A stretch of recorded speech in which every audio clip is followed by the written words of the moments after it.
இப்போ இந்த மரம் நீங்கள் பார்த்தீங்கன்னா 24 ரேஞ்சு வருது. இது நேரு என்ன வாங்கிறேன் இந்த மண்புழு பாரு, இந்த அது அப்படியே வெளியேடு லேசாக. நீங்கள் அதே மாதிரி நீங்கள் தோட்டத்தை கிண்டி பார்த்தாலும் பாருங்க, மண் வந்து ரொம்ப லூஸாக இருக்கும்.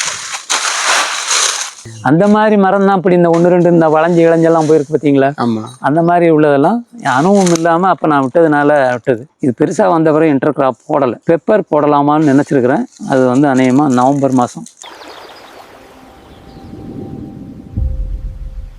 எல்லோருக்கும் வணக்கம். இன்னைக்கு இந்த வீடியோவில் திரு சுப்ராமன் சார் அவர்களுடைய 4 ஏக்கர் பரப்பளவு கொண்ட இந்த தேக்கு பண்ணையை தான் நம்ம பார்க்க போகிறோம். ஏப்ரல் 4, 2021 நான் முதன் முறையாக திரு சுப்ராமன் சார் அவர்களுடைய தேக்கு பண்ணையை பார்த்து நேர்காணல் எடுக்கிறதுக்காக போயிருந்தேன். அப்போ அவருக்கு 72 வயது. இந்த பண்ணைக்கு அர்ஜுன் வேளாண் பண்ணை, அதாவது அர்ஜுன் ஆக்ரோ ஃபார்ம்ஸ் அப்படின்னு வச்சிருந்தாரு. அந்த நேர்காணலில் தேக்கு மரக்கன்றுகளை நடவு செய்யறதுக்கு முன்னாடி நிலத்தை எப்படி தயார் செய்யறது, தேக்கு மரங்களை எப்படி நடவு செய்யறது, நல்ல தரமான கன்றுகளை எப்படி தேர்வு செய்யறது, தேக்கு மரக்கன்றுகளை நடவு செய்ததுக்கு அப்புறமா தாய் கன்றுகளை வெட்டணுமா வேண்டாமா, சொட்டு நீர் பாசனம் எப்படி அமைக்கணும், அதனுடைய கிளைகளை எவ்வளவு கவனமா கவாத்து செய்யணும், இப்படி ஒவ்வொரு விஷயங்களையும் விரிவா பகிர்ந்துக்கிட்டாரு. அந்த காணொலி நம்ம சேனல்ல இருக்கு, நீங்க தாராளமா போய் பார்க்கலாம். அடுத்ததா ஜூலை 24, 2023 அன்று 2 ஆண்டுகள் கழிச்சு மீண்டும் அவரை சந்திச்சு நேர்காணல் எடுத்திருந்தோம். அப்ப அந்த மரங்களுடைய தோற்றமே முற்றிலுமா மாறி இருந்துச்சு. கிட்டத்தட்ட பல தேக்கு மரங்கள் 30 அடி உயரத்தையும் தாண்டி வளர்ந்துருந்துச்சு. 10% மேற்பட்ட மரங்கள் பூக்க தொடங்கி இருந்துச்சு. மரங்கள் இருந்து உதிர்ந்த இலைகள் அப்படியே இயற்கை மூடாக்கு மாதிரி தோட்டம் முழுக்க பரவி இருந்ததை பார்க்க முடிஞ்சது. இன்னைக்கு ஜூன் 16, 2026 3வது முறையா அர்ஜுன் அக்ரோ ஃபார்ம்ஸ்க்கு வந்து சார் கிட்ட நாம நேர்காணல் எடுக்க போறோம். இப்ப அவருக்கு வயது கிட்டத்தட்ட 78. ஆனாலும் இப்பவும் விவசாயத்துக்கு மேல இருக்கிற ஆர்வத்துல ஒரு இளைஞர் மாதிரி தான் எல்லா விஷயங்களையும் செஞ்சிட்டு இருக்காரு. நீங்க ஆக்ரோ ஃபாரஸ்ட்ரி, அதாவது வேளாண் காடு வளர்ப்புல ஈடுபட போறீங்கன்னா, அதுலயும் குறிப்பா தேக்கு, மகோகனி போன்ற மரங்களை நட போறீங்கன்னா இந்த காணொலி கண்டிப்பா உங்களுக்கு பயனுள்ளதா இருக்கும். ஏன்னா 8 ஆண்டுகளா உருவாக்கப்பட்ட இந்த தேக்கு பண்ணையில 1200 தேக்கு மரங்கள் நடவு செஞ்சதுல 1000க்கும் மேற்பட்ட மரங்கள் நல்ல ஆரோக்கியமாவே வளர்ந்திருக்கு. பல மரங்களோட அடிப்பகுதி சுற்றளவு 25 இன்ச்சுக்கு மேலேயே வளர்ந்துருந்துச்சு. ஒவ்வொரு மரங்களையும் கிளைகள் 15 அடி உயரம் வரைக்கும் கவாத்து செய்யப்பட்டிருந்துச்சு. அவர் சொன்ன முக்கியமான விஷயம் என்ன அப்படின்னா, தேக்கு மரத்தினுடைய இறுதி மதிப்புல 70% தீர்மானிக்க போறது நாம செய்ய போற கவாத்து தான் அப்படின்னு சொல்லியிருந்தாரு. இந்த ஒரு வரியிலேயே வேளாண் காடு வளர்ப்புல கவாத்து எவ்வளவு முக்கியமானது அப்படின்றத உங்களால புரிஞ்சுக்க முடியும். நாம தொடர்ச்சியா 5 வருடங்களா இந்த பண்ணையினுடைய வளர்ச்சியை பதிவு செஞ்சுட்டு வரோம். அதனால இந்த பண்ணையை பற்றி இதுக்கு முன்னாடி பதிவு செஞ்ச காணொலிகளையும் இந்த காணொலியும் தொடர்ச்சியா பாருங்க. நீங்க மரம் வளர்ப்புல ஈடுபட போறீங்கன்னா கண்டிப்பா இது உங்களுக்கு பயனுள்ளதா இருக்கும். சார் வணக்கம் சார். மார்னிங். எப்படி இருக்கீங்க சார்? Fine sir. 2021 இந்த பண்ணை தேக்கு பண்ணைக்கு முதல்ல நான் விசிட் பண்ணியிருந்தேன். ஃபர்ஸ்ட்ல விசிட் வந்தீங்க. ஆமாம். நீங்கள் வந்து சின்ன சின்ன விஷயங்களையும் ரொம்ப டீட்டெயிலாக ஒரு விவசாயி தேக்கு மரத்தை எப்படி நடணும் அப்படின்றத ரொம்ப டீட்டெயிலாக எக்ஸ்பிளைன் பண்ணீங்க. அதுக்கப்புறமா 2023 ஜூலை 27ஆம் தேதி வந்தேன். இன்னைக்கு வந்து ஜூன் 16, 2026 இன்னைக்கு நம்ம விசிட் பண்ணிருக்கோம். கிட்டத்தட்ட 5-6 வருஷம் ஆயிடுச்சுன்னு நினைக்கிறேன். மரங்கள்லாம் வந்து ரொம்ப பெருசாக வளர்ந்துருக்கு. எப்படி பார்க்குறீங்க சார்? ஒரு 30-40 வருஷமா இருக்கிறாரு. இவர் 43 வருஷம் இருக்கிறாரு. பையன் வந்து ஈபியில் ஹெல்ப்பராக வேலை பார்க்குறாரு. அவ்வளோதான். பக்கத்து ஊர் தான். டெய்லி அவர் வந்துடுவார். அவர் தான் பார்த்துட்டு இருக்கிறார். மேனேஜ்மெண்ட் அவர் தான். சரியா? சரிங்க சார். இப்போ நம்ம அந்த மரத்தினுடைய ஏதாவது ஒரு நல்ல மரத்தினுடைய தடிமன் எவ்வளோ வந்திருக்கு அப்படின்னு பார்க்கலாமா சார்? பார்ப்போம். அந்த டேப் எடுமா.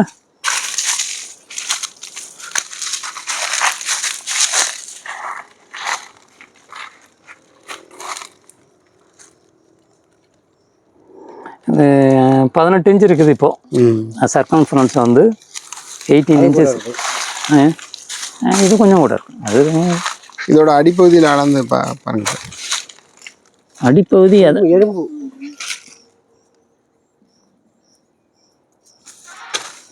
அடிப்பு வந்து 25 இன்ச்சு இருக்குது. 25 இன்ச்சு. ஆமாம். 25 இன்ச்சு இருக்குது. கிட்டத்தட்ட 8 வருஷம் ஆயிருக்காம. ஆமாம், 7-8 வருஷம் ஆகுது. 2019ல் 2019. ஆமாம். 25 2 அடிக்கு கொஞ்சம் கூட இருக்குது. இப்போ இடையில இப்போ ஒரு 3 மாதம் 4 மாதம் இப்போ கண்டினியூஸாக மழை இல்லை. எப்போவுமே இந்த சித்திரை வைகாசியில் ஒரு மழை 2-3 மழை பெய்யும். இந்த வருஷம் மழையே இல்லை. இப்போ பார்த்தவங்களுக்கு எனக்கு போர் வந்து ஒரு 15 நாளாக ஓட மாட்டேங்குது. அது ஈபிலையும் வந்து வந்துட்டாங்க, ஹெல்ப்பரும் வந்து லைன்மேனும் வந்து பார்க்குறாங்க. இன்றைக்கி அநேகமாக நான் நினைக்கிறேன் we can set it right அப்படின்னு நினைக்கிறேன். சரிங்க சார். அவ்வளோதான். பாக்கி கீழே ட்ரிப்ரிகேஷன்லாம் எடுத்த மாதிரி இருக்குது, ஆனால் அந்த பக்கம் இருக்குது. இல்லை ட்ரிப்ரிகேஷன் எல்லாமே போட்டிருக்கோம். இந்த இடத்துல நான் டெய்லி வந்து கார் உள்ளே விடுறேன். அதனால அந்த ட்ரிப்ரிகேஷன் உள்ளே இருந்தேன்னா கார் இந்த லேட்ரல் டைப் அடிபடும்னு சொல்லியதுனால இந்த ஒரு லைன் ஒரு 10 அடிக்கு நான் விட்டுருக்கேன். இல்லைன்னா காரை எனக்கு நான் உள்ள வரைக்கும் கொண்டு போயிடுவேன். அதில் வந்து தான் காரை விட்டுருப்பேன். நம்ம அடுத்ததுக்கு சைட்டுக்கு போகணுமே, நான் உள்ளேருந்து காரை ரிவர்ஸ் எடுக்க வேண்டாமேன்னு தான் இப்போ பார்க்குறேன். இந்த தோட்டம் வந்து உங்களுக்கு பார்டரில் ஃபுல்லாக தென்னை தான். தென்னையில் வந்து எனக்கு உரம் ஈல்டுன்னா தென்னையில் வந்து 4 மாதத்துக்கு ஒருக்க கட் பண்ணுறேன். கட் பண்ணேன்னா உங்களுக்கு ஒரு கட்டிங்க்கு வந்து எனக்கு 7,000 ரூபா வரைக்கும் போகுது. அதாவது ஃபஸ்ட்டில் 62 ரூபா கிலோ 62 ரூபாய்க்கு போட்டேன். நெட்டை கழட்டிட்டு தேங்காய் 2வது ட்ரிப் போட்டதும் 62 ரூபா போட்டேன், கிலோ 62 ரூபான்னு. இப்போ ஒரு 2 மாதத்துக்கு முன்னாடி போட்டேன். இப்போ 52 ரூபான்னு தான் இப்போ போட்டிருக்கிறேன். இதில் பருங்காயை தெளித்து எடுத்துகிட்டு பொடிக்காய் கொஞ்சம் சுமாராக உள்ள அந்த காயெல்லாம் வீட்டுக்கு வந்து ஆயிலுக்கு தேங்காய் எண்ணெய் எடுத்துருவோம். தேங்காய் எண்ணெய்க்கு நான் எடுக்கும்போது இப்போ எனக்கு இந்த வருஷம் வந்து தேங்காய் எண்ணெய் வந்து ஒரு 12 லிட்டர் வந்திருக்கும். 12 லிட்டர்னால் உங்களுக்கு 1 கிலோ நான் கொப்பரை கொடுத்தேன்னா எனக்கு ஆல்மோஸ்ட் 650 to 700 ml தேங்காய் எண்ணெய் கிடைக்கிது. அதனால் எனக்கு 10-12 லிட்டர் தேங்காய் எண்ணெய் வந்துடும். தேங்காய் எனக்கு ஈல்டு பரவாயில்ல. இப்போ தான் நான் வர ஆரம்பிக்குது.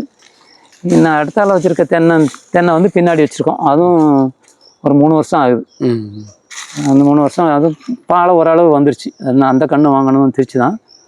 வேறு நீங்கள் ஹைட்டை பார்க்குறீங்க. இப்போ ஓரளவுக்கு நான் வந்து சைடில் நான் கொப்பை வெட்டி விட்டுருக்குறேன். இப்போ 15 அடி வரைக்கும் நான் கட் பண்ணி விட்டுருக்குறேன். நான் இதுக்கு மேலே கட் பண்ணணுமா, என்னை கொஞ்சம் கீழே அடி பருத்த பிறகு நான் கட் பண்ணலான்னு விட்டு வச்சுருக்கிறேன். இப்போதைக்கு டெம்பரரியாக கவாத்து ஸ்டாப் பண்ணி வச்சுருக்கேன். கவாத்து வந்து 15 அடி வரை நிப்பாட்டி வச்சுருக்கேன். 15 அடி வரை போட்டுட்டு மேக்ஸிமம் 20 அடி கட் பண்ணலாம். அதுக்கு மேலே திருப்பி கட் பண்ணி பிரயோஜனம் இல்லை. ஏன்னா இன்னும் ஒரு 5 அடி கட் பண்ணுவோம். நான் கட் பண்ணிவிட்டு இடையில இருக்கிற 1-2 மரத்தை வந்து நாங்கள் வெளியே கழிச்சு எடுப்போம். அந்த மாதிரிலாம் இருக்கு இல்லையா. இந்த மாதிரி மரம் வந்து நம்ம வந்து பெருசாக நேராகவும் வளராது, தண்டியாகவும் வர்றதுக்கு சான்ஸ் இல்லை. சின்னதாக சின்னதாக இருக்குது. அதனால் இதை கழிச்சு விட்ருவோம். கழிச்சு விட்டு அடுத்த மரம் கொஞ்சம் பறுக்கிறதுக்கு பறுக்க முடியும். 2வது ஸ்ட்ரைட்டாக போகிறதுக்கும் வழி இருக்கும். அதனால் இந்த மாதிரி 1-2 எடுக்க வேண்டியிருக்கும். இதில் பார்டர் தென்னை தான். தேக்கு வந்து இப்போ 7-8 வருஷம்னா உங்களுக்கு இன்னும் ஒரு 14 இன்னொரு 15 வருஷமாவது தேக்கு வச்சுன்னா பழையபடி உங்களுக்கு இல்லை. இன்னொரு 15 வருஷமாவது போச்சுன்னா தேக்கோட விலை ஒரு மரத்துக்குள்ளே ஒரு வீட்டுக்கு ஏதாவது ஆகிற மாதிரி வந்துடும். ஏன்னா இப்போமே உங்களுக்கு 2 அடி இருக்குது. 2 அடிங்கும்போது நார்மலாக என்ன சொல்கிறாங்கன்னா 36 inches ரேடியஸ் இருந்தது அப்படின்னா ஒரு பலகலகாக இருக்கிறதுக்கு நல்லாயிருக்கும் அப்படிங்கிறாங்க. இப்போ நமக்கு 25 வந்திருக்கு. நான் 11 inchesங்கும்போது இன்னும் ஒரு 6-7 வருஷத்தில் வந்துடலாம் ஆல்மோஸ்ட். அப்போ கட்டிங்க்கு வந்து மோர் தேன் 36 இருந்தால் காசு நல்ல விலைக்கு விற்க முடியும். உங்களுக்கு வைரமும் பாஞ்சிருக்கும், கம்பும் வளையாது. அதனால் இன்னொரு 15 வருஷம் ஸ்லீப்பிங் பீரியடுன்னு விட்டுற வேண்டி தான். ஸ்லீப்பிங் நம்ம பெருசாக எதுவும் செலவழிக்க போகிறதில்ல. அப்புறம் நீங்கள் தரையை பார்த்தாலே நீங்கள் தெரியும் உங்களுக்கு. நான் வந்து இதுக்கு ஃபெர்டிலைசர்னே போடுறதில்ல. நான் வச்ச நாள்லேருந்து அந்த ஒரு 6 monthsக்கு தான் டுக் கேர் ஹேபிட். அது ஆஃப்டர் தேட் வந்து ஒரு பெரிய மேனுவர் போடுறது அப்படிங்கிறதெல்லாம் இல்லை. இப்போ விழுந்திருக்க தலையே நீங்கள் பார்த்தீங்க அப்படின்னா இது ஒரு உங்களுக்கு சன்ஷேட் மாதிரி ஆயிடுது. உங்களுக்கு புல் இது முளைக்கிறதுக்கு சான்ஸே இல்லை. இதுவே உரமாயிரும். இதுக்கு மேலேயே நாங்கள் உழுதுருவோம். வருஷத்துக்கு 2 ட்ரிப்பு நான் இதை விழுறேன். அந்த மாதிரிலாம் 3 ட்ரிப்பு விழுறோம். இதை வருஷத்துக்கு 2 ட்ரிப்பு விழுறோம். நீங்கள் அதே மாதிரி நீங்கள் தோட்டத்தை கிண்டி பார்த்தாலும் பாருங்கள், மண் வந்து ரொம்ப லூஸாக இருக்கும். நார்மலாக பிளாக் சாயிலில் வந்து நீங்கள் இப்படி காலை வச்சுலாம் தோண்ட முடியாது. நம்ம உழுது போட்டிருக்கனாலையும், 2வது இந்த இலை பூரா மல்ச்சிங் மாதிரி மேலே விழுந்திருக்கிறதுனாலையும் சாயில் வந்து நீங்கள் தரையில் நடக்கும்போது ஸ்பாஞ்சில் நடந்த மாதிரி இருக்கும் உள்ளுக்குள்ளே. அது ஒரு காரணம் நம்ம உழுறது. 2வது காரணம் இந்த இலை மக்கு விழுந்து அப்படியே அது மக்கி போகுது. இயற்கை நுண்ணுயிர்கள் மண்புழுலாம் நிறைய இருக்குது. அதனால நீங்கள் அதனால் நீங்கள் ஃபெர்டிலைசர் இது எதுக்கும் போடணும் அப்படிங்கிறது தேவை. தண்ணி மாத்திரம் நீங்கள் பாஞ்சிக்கிட்டு இருந்தால் போதும். காடு எப்படி இருக்குமோ அது மாதிரி இருக்குது. ஆமாம். இதை கொடு. இப்போ இந்த மரம் நீங்கள் பார்த்தீங்கன்னா ம்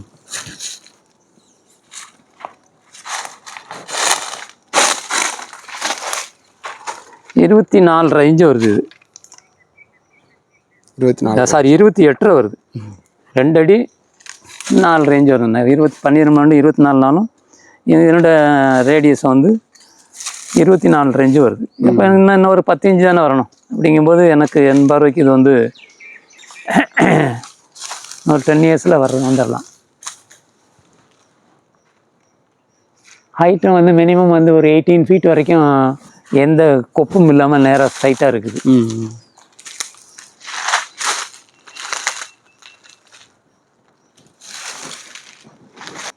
இந்த மரங்கள் எல்லாமே சின்ன சாப்ளிங்காக இருக்கும்போது நீங்கள் வந்து கவாத்து பண்ணும்போது ஒரு இன்ஸ்ட்ரக்ஷன் கொடுத்துருந்தீங்க, அதை எப்படி கவாத்து பண்ணணும் அப்படின்னு சொல்லிட்டு.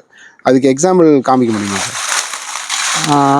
இந்த கவாத்து பண்ணுறது இது வந்து உங்களுக்கு கட் பண்ணுறது வந்து ஒரு மரத்துலேருந்து 1 இன்ச்சு 2 இன்ச்சு தள்ளி கட் பண்ணோன்னா உங்களுக்கு அந்த அந்த ஸ்டெம் வந்து எது இந்த மரம்லாம் பார்த்தீங்கன்னா ஒரு மூங்கில் மாதிரி இருக்குது. ஆமாம், ஸ்ட்ரெயிட்டாக ஒரு ரவுண்டாக எந்த ஒரு டேமேஜ் இல்லாத மாதிரி இருக்குது. அந்த மரம்லாம் நீங்கள் பார்த்தீங்கன்னா அது ஃபுல்லாகவே எந்த டேமேஜும் இல்லை. அப்படியே அந்த 18 அடி உயரமும் அப்படியே யூஸ் பண்ணலாம்.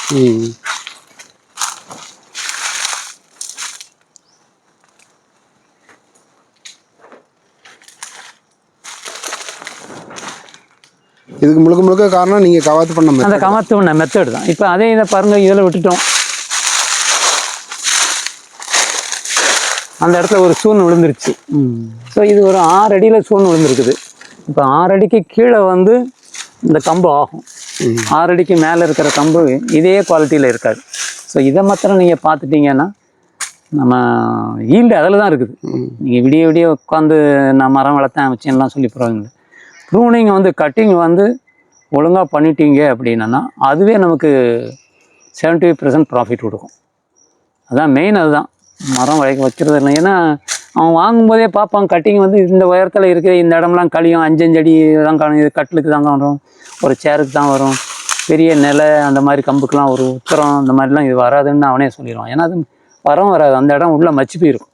அதனால் மேக்ஸிமம் தேக்கு வைக்கிறவங்க வந்து 100% வந்து இந்த ப்ரூனிங் அந்த கட்டிங் வந்து மரத்துலேருந்து 1 இன்ச்சு 1.5 இன்ச்சு தள்ளி கட் பண்ணி விடுங்க. மரத்தை ஒட்டி கட் பண்ணிடாதீங்க.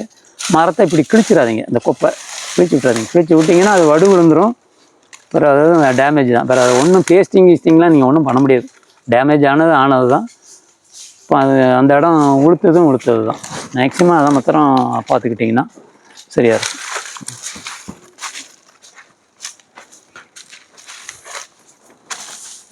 சார் ஆக்சுவலாக இந்த இடம் மொத்தம் எவ்வளோ சார்? இது மொத்தத்தில் வந்து 4 ஏக்கர் வரும். 4 ஏக்கர். இந்த தேக்கு வச்சுருக்க இடம் மட்டும் தேக்கு அந்த பின்னாடி இருக்குது, தென்னை அந்த மாதிரிலாம் இருக்குது. இது வந்து ஒரு 1200 தேக்கு என்னமா வச்சோம். இது மேக்ஸிமம் ஒரு 100 தேக்கு வரைக்கும் டேமேஜ் ஆகிருக்கலாம். டேமேஜ் ஆகிருக்கலாம் அந்த சென்ஸ் கண்ணில் இல்லை, இடையில வந்து வளைஞ்சி போய் அந்த மாதிரி போனதுனால போயிருக்கும். பாக்கி இப்போ ஒரு 1000 தேக்கு அதில் அப்படியே இருக்கும். அதில் 100 தேக்குக்கு மேலே உங்களுக்கு 24 இன்ச்சுக்கு மேலே வந்திருக்கும். 2 அடிக்கு மேலே 2 அடிக்கு வந்திருக்கும். அது வந்துருச்சு பாட்டம் அடித்தூர் வந்து அந்த மாதிரி வந்துருச்சு. நான் ஒரு 10-12 இன்ச்சு வந்தால் போதும். மேக்ஸிமம் என்னோடய பார்வைக்கு இந்த க்ரோத் இருந்தால் இன்னும் ஒரு 8 இயர்ஸ் 10 இயர்ஸில் வந்து இந்த சைஸ் வந்துடும். கட்டிங் வந்து நார்மலாக தேக்கு வந்து 15 வருஷத்துக்கு 20 வருஷத்துக்கு பிறகு சொல்கிறாங்க. 20-25 வருஷம்னா என் பார்வைக்கு 25 வருஷம் இருந்தால் உங்களுக்கு அந்த உள்ள அந்த கிரைன்ஸ் அந்த வேவ்ஸ் கிடைக்கும்.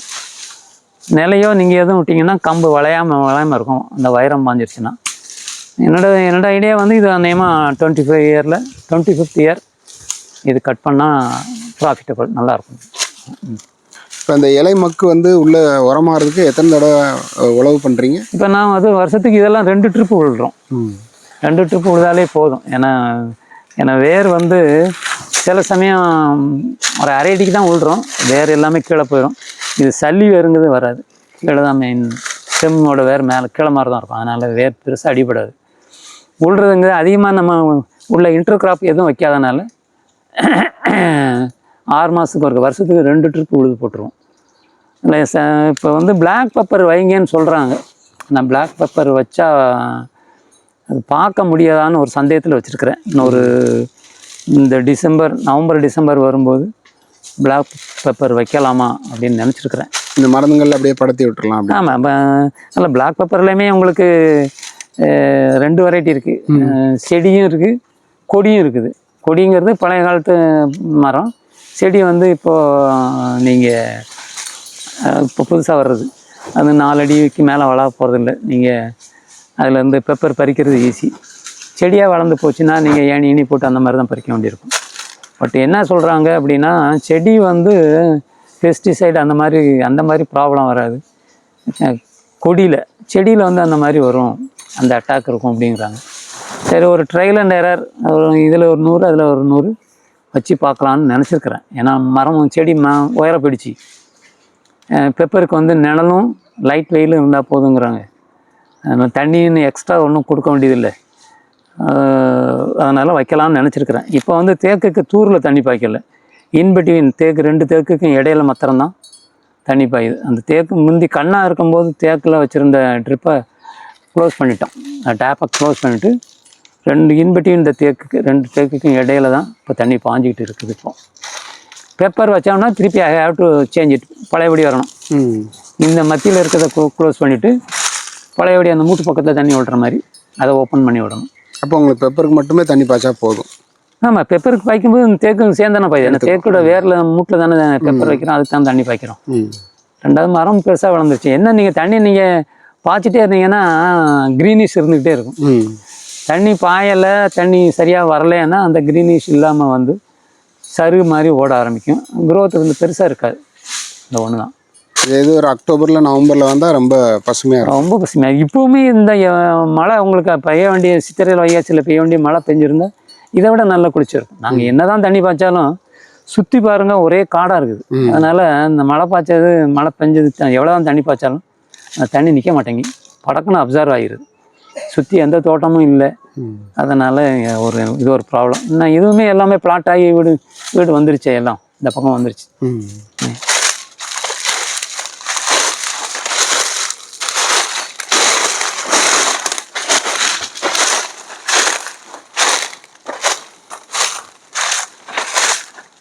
இந்த சின்னது வந்து அதுக்கப்புறமா கடைசியாக வச்சதா இப்போ லேட்டஸ்ட்? இல்லை, அந்த இந்த மாதிரி சிறுசு வந்து சில மரம் வளைஞ்சிருது. அது அவன் இளைஞ்சி இழுத்து கெட்டினாலும் அந்த வளைஞ்ச மரம் சரியாக இல்லை.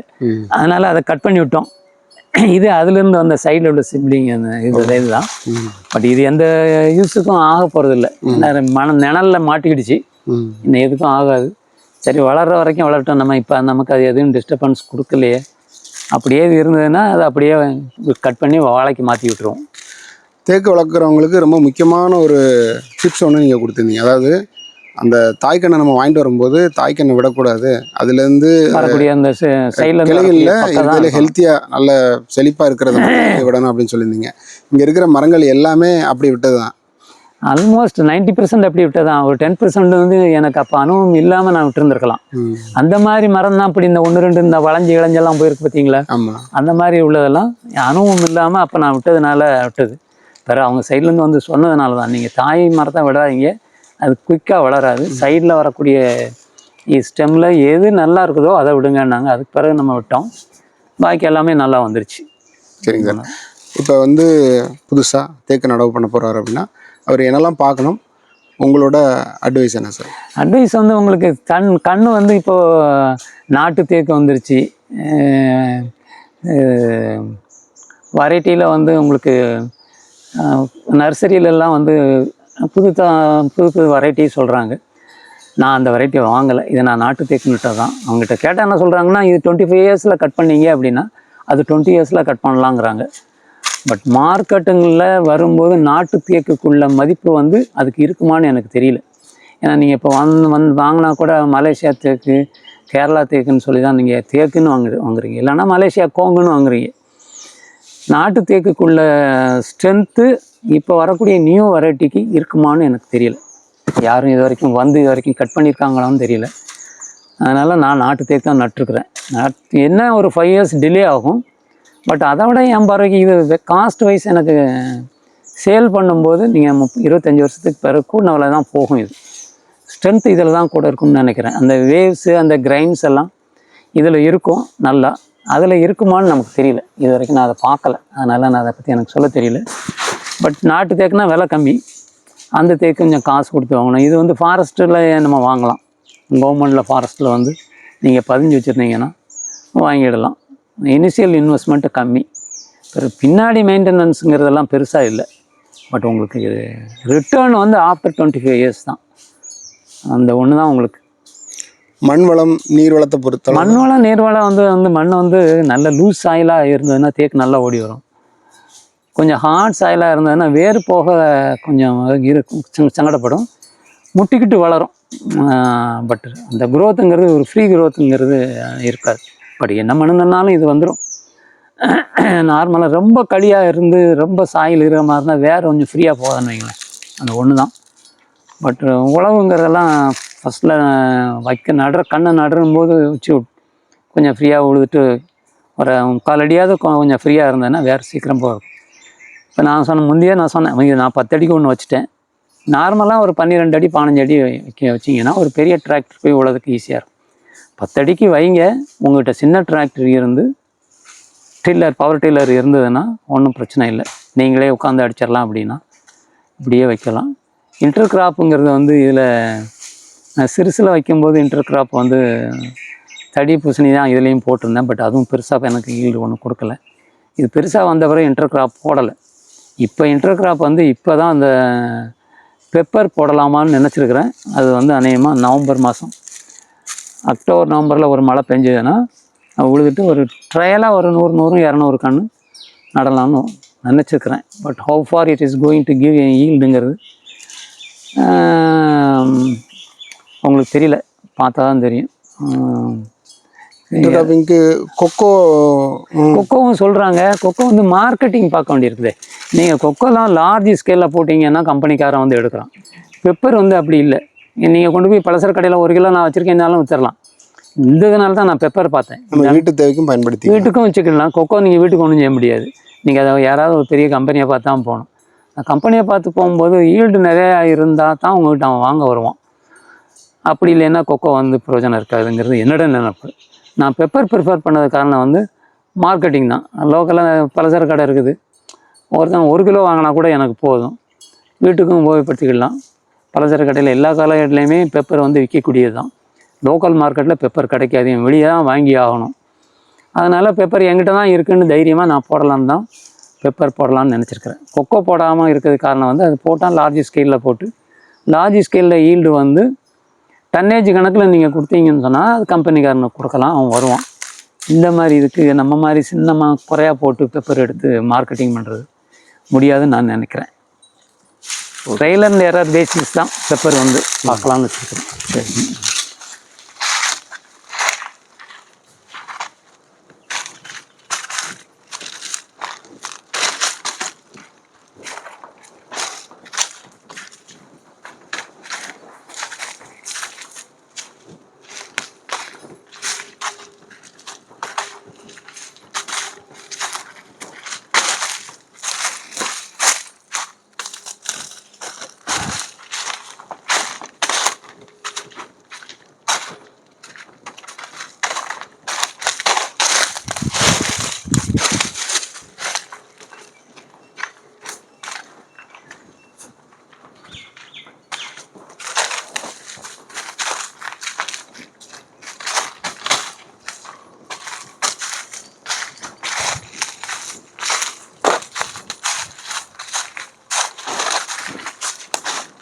இது அப்போ இருந்து சப்போட்டா மரம் தானே சார் அது? ஆமாம், இது அப்போ உள்ள சப்போட்டா மரம் தான். இது காய்க்குதா இது? இப்போ அது காய்க்குது. சீசன் டைமில் மட்டும் காய்க்குதா? சீசனில் எனக்கு அது த்ரூ அவுட் இயர் காய்க்கும். அப்புறம் சப்போட்டா வந்து நாங்கள் யாரும் எடுக்கிறதில்ல. அது கம்ப்ளீட்டாக வந்து மயில், கிளி, அணில் அது ஃபீடிங் தான். இது நம்ம பார்க்கும்போது இதுக்கு அர்ஜுன் ஃபார்ம்னு வச்சுருந்தோம். அர்ஜுன் ஃபார்ம்னு வச்சுருந்தோம். Arjun agro farms. Arjun agro ஃபார்ம்ஸ்னு வச்சுருந்தோம். அந்த பக்கத்தை விட இந்த பக்கம் கொஞ்சம் மரங்கள் கொஞ்சம் பச்சையாக இருக்கிற மாதிரி. பச்சையாக இருக்குது. இந்த பக்கம் தண்ணி கொஞ்சம் அது பாஞ்சிருக்குது. அந்த மத்திய இதுவும் தண்ணி பாயலை. இப்போ ஒரு 15 days வந்து பவர் ப்ராப்ளம் தான். அதாவது பார்த்தாலும் ஃபுல்லாக வந்து இலைகளாக இருக்குது. இதை ஏன் அப்படியே விட்டுருக்கீங்க சார்? அதாவது இந்த ஃபஸ்ட்டு வந்து நீங்கள் ஆர்டிஃபிஷியல் மல்ச்சிங் போடுறீங்க, அதாவது ஒரு பிளாஸ்டிக் ஷீட்டில் போடுறாங்க. சீட்டில் போடுறீங்க. எனக்கு அது வேண்டாம். மழை இலை விழுறதுனால அந்த இலை அப்படியே விட்டு வச்சுருப்போம். அது வந்து ஆர்டிஃபிஷியல் இது அப்படியே இயற்கையாகவே இது மல்ச்சிங் மாதிரி விழுந்துடும். இயற்கை மூடாக்கன்னு வச்சுக்கலாம். இந்த இடம் ஈரம் இருக்கும். இப்போ நீங்கள் தோண்டி பார்த்தீங்கன்னா அந்த ஈரம் இருக்கும், வேர் ஓடி இருக்கும், மண்புழும் இருக்கும். ஸோ அந்த இயற்கை முறையில் கிடைக்கிற பெனிஃபிட்டுக்காக இதை வச்சுருக்கீங்க. ஆமாம், இயற்கை முறையில் மல்ச்சிங் மாதிரி ஆகி போகுது. என்ன மாதிரியான பெனிஃபிட்லாம் கிடைக்கும் சார்? உங்களுக்கு வந்து ஈரம் வந்து அப்படியே ஆகி நின்றுடும். சாயில் வந்து மேலே உள்ள டாப் லேயர் வந்து காஞ்சி இறுகாமல் லூஸாகவே இருக்கும். வேர் போகிறதுக்கு வசதி. ரெண்டாவது தண்ணி வந்து 4 நாளைக்கு ஒருக்க பாயிற தண்ணி வந்து இதுக்கு 8 நாளைக்கு ஒருக்க பாஞ்சா போதும். ஏன்னா அந்த ஈரத்தை அப்படியே அது வாங்கி வச்சுருக்குது. மேலே எவாப்ரேஷனுங்கிறதே இல்லை. அது போக அந்த ஈரமும் காயும் அந்த மேலே இலதலையும் கிடைக்கிறதுனால வந்து உள்ளே வந்து இந்த எர்த்துவாம இருக்குது பார்த்தீங்களா, மண்புழு. அந்த மண்புழுவும் உங்களுக்கு ஃபார்ம் ஆகும். நீங்கள் வெட்டி காமிக்கிறேன், நீங்கள் பாருங்கள் அது எப்படி இருக்குன்னு. களைகளுமே எங்கேயுமே பார்க்க முடியல. களை சுத்தமாகவே கிடையாது. எந்த பக்கமுமே களை பார்க்க. இவ்வளோ உயரத்துக்கு இதான் ஒரு 4-5 உயரத்துக்கு இந்த மல்ச்சிங் கிடக்குது. இந்த இலை மக்கை நீங்கள் பார்த்தீங்கன்னா 3 லேயர் 4 லேயர் கிடக்கு. இந்த 4 லேயருக்கு கீழே தான் உங்களுக்கு மண்ணே தெரியுது. அதனால் 4 லேயருங்கும் போது மினிமம் 3 இன்ச்சு குறையாமல் வந்துடுது. நீங்கள் நடக்கும்போதே உங்களுக்கு ஸ்பாஞ்சில் நடந்த மாதிரி தான் இருக்கும். பாருங்கள் எப்படி இருக்குன்னு. இது வெட்டுப்பா பார்ப்போம்.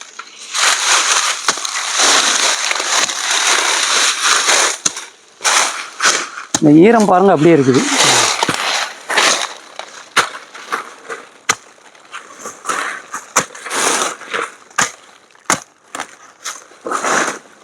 என்னம்மா இந்த மண்புழு பாரு, இந்த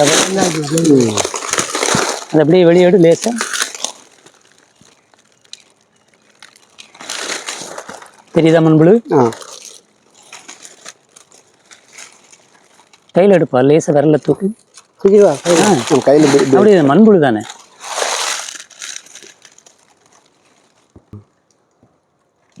சரியா? அது அப்படியே போட்டுரு. அப்படியே போட்டு மண்ணை மூடி விட்டு.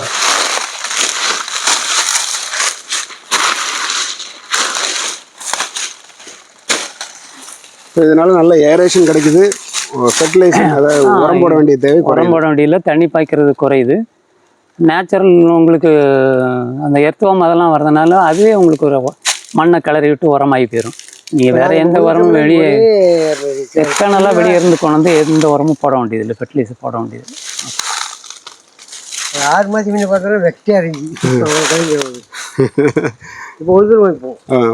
இப்போ நொறுக்கி இப்போ உள்ள வச்சிருவோம். மழை சீசனுக்கு முன்னாடியே திருப்பி ஒரு உழவு போட்டுருவோம். உழுதுதான் மழையே உழ முடியாது. இல்லை களி மாதிரி போயிடுவோம். இப்பவுமே உழுதுருவோம். உழுது இந்த குழம்பு கொப்பை எல்லாமே அடங்கி உள்ள போயிடும். இப்போ டீப்பே இல்லை, பிறகு டீப்பாக தெரியும்.